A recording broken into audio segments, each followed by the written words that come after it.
Good afternoon and roll tide. I'm here today to talk to you about the different generations of flash architecture that we've seen throughout our industry and how it's really changed the market.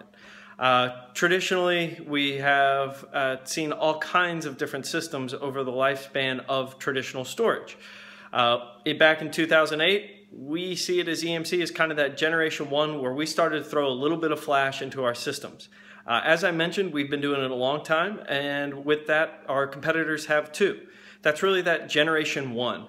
You have your traditional storage architecture, dual controllers, it's scale up, so bound to those controllers, but you can leverage a little bit of flash to get a lot more performance. Because in traditional systems, if you needed more performance, more capacity, you needed more spindles, which meant more drives. So in this way, we were able to leverage a little bit of flash to go a long way.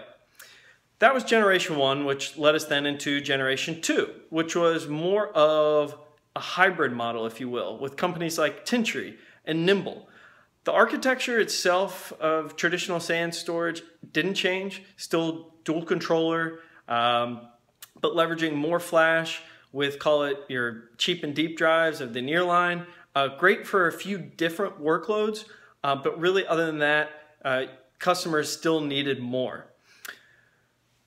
Which leads us then into generation three. Then you have systems like Pure. Again, architecturally, not much has changed. You're still bound by the two controllers. You have now all flash systems, which are great, but there's a huge difference between, call it, a all flash array and a purpose-built all flash system. It still had your traditional storage architecture, but it did have data services like dedupe, compression, thin provisioning. So customers were able to consolidate workloads, consolidate different applications for the performance that were needed onto these systems, yet they're still bound to the controllers and the limitations there. This then leads us into generation four, that's where Extreme IO lives. Extreme IO was built from the ground up and really changed the game.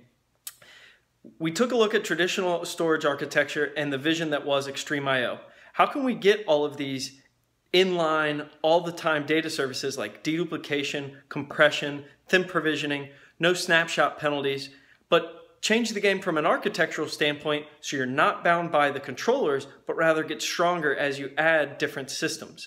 And that's how Extreme IO really changed the game, because it's no longer a scale out architecture where you do get limited with controllers, but more scale up. You're scaling with performance and capacity. You can handle all types of different workloads, thus giving you the performance you need, the scalability that you need, the predictable performance, which is one of the most important parts, but then as well too, free up all the man hours. You don't have to deal with traditional RAID, traditional LUNs. You get to go do the jobs that are important to the business and not deal with the storage. And that's why it's important when you're evaluating flash systems, where do you want to be? Can you do things like generation 2 and generation 3 to help speed up and leverage your applications in a more efficient way? Absolutely. But generation 4, where EMC has over 50% of the market in that all-flash segment, is EMC Extreme IO. We feel confident about it. Our customers are clearly voting with their wallets, and how we've gone to over $1 billion in run rate in less than a year. It's great stuff. It's a great message, and it's resounding with our customers. And with that, I want to give a big roll tide